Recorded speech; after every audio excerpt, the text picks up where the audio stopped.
السلام عليكم ورحمة الله وبركاته. ومركلة هي مواضيع دي جارك أها حجها الدنيا ده. موضوعا صاحبيال وحينكو إيجد دونا سجالك ودن هيستهوب كنوكلير كأه.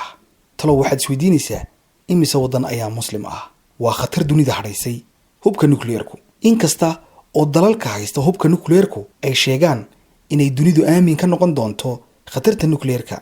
هذا نوحان لا يسكير دانتيري كارين إن أي ساعد والبحارة faraha ka bixi karto. daawada ma isweydiisay marka laga tago Mareykanka iyo Ruushka dalalka kale ee haysta hubka nukleerka xilligan oo ay taagan tahay xiisada u dhaxaysa Mareykanka, Iran, Mareykanka iyo Shiinaha, Mareykanka iyo Ruushka, Mareykanka iyo Waqooyiga Korea. waxa mar walba laga fikiraa xaaladda hubka nukleerka.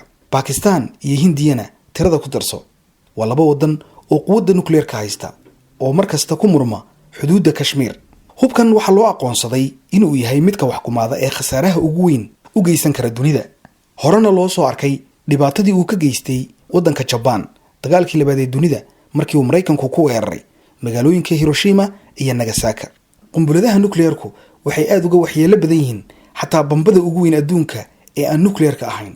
waxaa jira wadamo badan oo ay ka mid tahay Iran kuwaasoo aan loo ogolayn in ay yeeshaan awoodda nukleerka halka kuwa kalena ay haystaan. waxa laga yaabaa in aad su'aalo dhowr iska weydiiso arrimaha nukleerka. waa maxay hubka nukleerku? waa qaraxyo si xad dhaaf ah u awood badan. waxa laga yaabaa inaad xasuusatid waqtigii ardaynimo ereyada atoms iyo isotopes haddii aad soo dhigatay maadada sayniska. kuwaas ayaa qayb ka ah hanaanka loo maro samaynta bambooyinka nukleerka. bambooyinku waxa ay tamartooda ka helaan atomisyada oo kala fida ama isu yimaada oo si wada jir ah qof u sameeya. taasi waa sababta mararka qaar bambaanooyinka nukleerka loogu yeedho atomic bomb. hubka nukleerku wuxuu sii daayaa xaddi aad u fara badan oo shucaac ah kaas oo ah mid sababi kara waxyeello badan. sidaas darteedna saameyntoodu waxay sii jiri kartaa xitaa marka uu qaraxu dhaco kadib. hase ahaatee 2 jeer oo kaliya ayaa la adeegsaday taariikhda dunida waxaana lagu dhuftay sidaan soo sheegay wadanka Japan sanadkii 1945 xilligaas oo uu socday dagaalkii labaad ee adduunku. markaas waxay bambooyinkani sababeen masiibooyin weyn oo bani aadamnimo iyo khasaare nafeed oo laga argagaxo in tiradooda la sheego.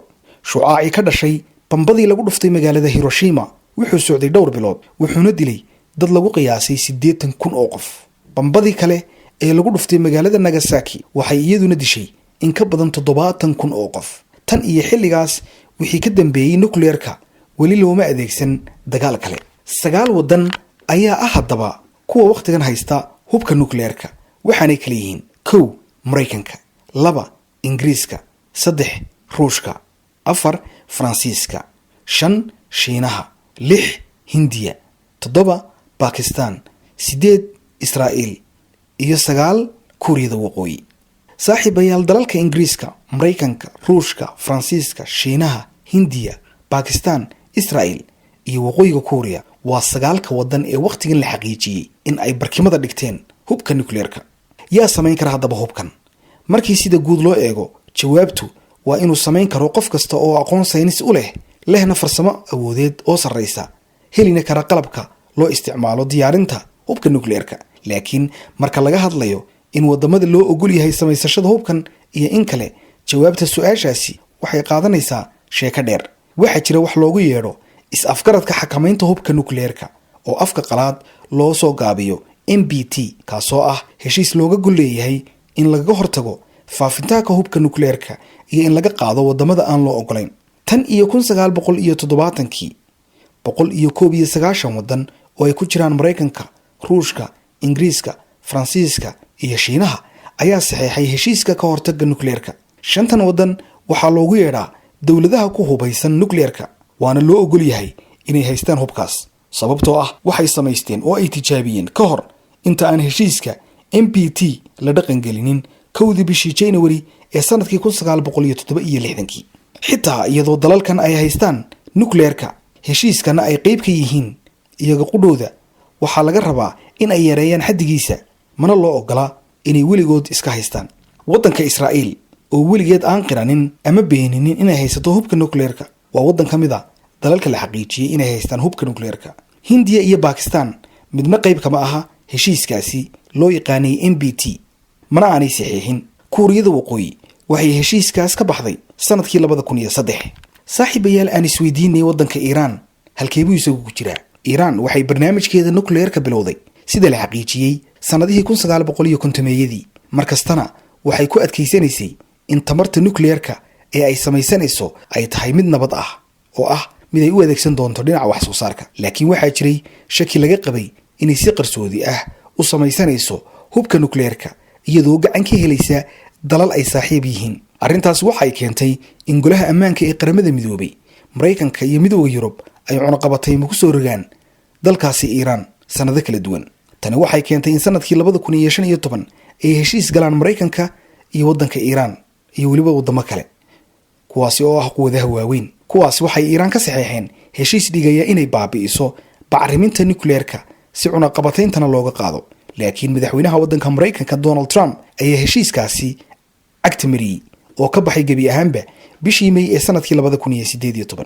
haddana waxay dalalka reer Yurub Iiraan loolan ku gelinayaan inaanay u hoggaansamin qodobadii heshiiska. sidoo kale markii ay sanadkan cirka isku shareertay xiisadaha u dhaxeeyay Mareykanka iyo Iiraan, madaxweyne Trump ayaa wacd ku maray in Iiraan aan loo ogolaan doonin inay yeelato hubka nuclear-ka inta uu isagu madaxweyne ka yahay dalka Mareykanka, isagoo ololaha dalka Mareykanka ee doorashadiisu inagu soo dhowdahayna ku galaya in uu waddankaasi Iiraan aanu marnaba u ogolaan doonin inay samaysato hubka nuclear-ka.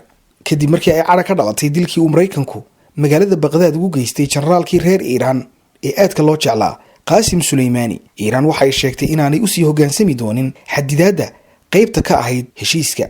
sidaynu xagga hore ku soo xusnay, waxaa mustaqbalka la damacsan yahay in hubka nuclear-ka laga baabi'iyo guud ahaan dunida, balse dalalka waaweyn waxaa xaqiiqo ah in aanu midna ogolayn ama aanay midna u qorshaysnayn inuu baabi'iyo hubka nuclear-ka ee uu haysto, isagoo u arka inay maslaxadiisa amni ku xidhan tahay. run ahaantii tirada bambooyinka nuclear-ka ee dunida taalay waxay hoos uga dhacday 70,000 oo ay ahaayeen sanadkii 1986. maantana waxaa la xaqiijiyay in tirada madaxyada hubka nuclear-ku ay dhan yihiin 14,000 oo bambo. Mareykanka, Ingiriiska iyo Ruushku waxay dhammaantood hoos u sii dhigeen xaddiga ay hubkaas ka haystaan, laakiin waxaa la aaminsan yahay in Shiinaha, Pakistan, Hindiya iyo Kuuriyada waqooyi ay samaynayeen bambooyin dheeraad ah, sida uu sheegay ururka saynisyahanada Mareykanku. bishii July ee sanadkii 2017 waxay u muuqatay in dunidu ay hal tallaabo u qaaday sidii looga xoroobi lahaa hubka nuclear-ka kadib markii in ka badan 100 waddan ay saxiixeen qaraar ka soo baxay qaramada midoobay kaasi oo dhigayay in si wada jir ah loo baabi'iyo hubkaasi wax xukumaada loona mamnuuco.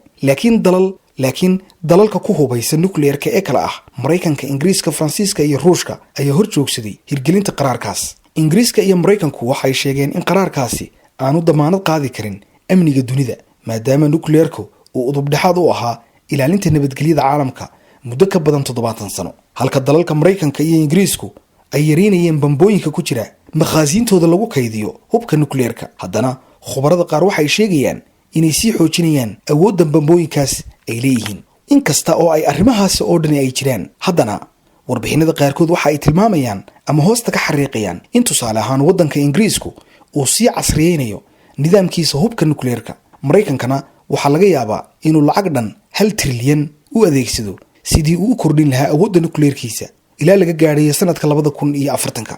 Kuuriyada waqooyi waxa ay sii wadaan iyagu tijaabinta iyo horumarinta barnaamijkeeda nuclear-ka iyada oo gantaalo badan tijaabisay. gantaalkii ugu dambeeyayna ay ku soo bandhigeen magaalada Pyongyang ee caasimadda waqooyiga Kuuriya. gantaalkaasi oo ah mid awood u leh inuu xambaaro madaxyada nuclear-ka isagana gudbi kara qaaradaha dunida. sidaas awgeed, inkastoo dunidu ay ku sii yaraanayaan tirada bambooyinka nuclear-ka marka loo eego 30 sano ka hor, uma muuqato in mar dhow laga xoroobi doono hubkaas ama si buuxda loo baabi'in doono. waxaana hubaal ah in taa beddelkeeda ay wadamo badan oo kale hamiga ku hayaan in ay mar u yeeshaan hubka nuclear-ka. aan su-aashii xagga hore isku dayna haddaba gabagabadeena barnaamijkan inaynu ka jawaabno oo ah imise dal oo muslim ah ayaa ku jira dalalka haysta hubka nuclear-ka. waxa aan odhan karnaa dalka Pakistan, inkasta oo xaddi badan oo shacab ahi oo waddanka Hindiya ay yihiin dad muslimiin ah, laakiin haddana dalka Pakistan ayaa ah dalka muslimka ah ee keli ah ee ilaa maanta haysta hubka nuclear-ka.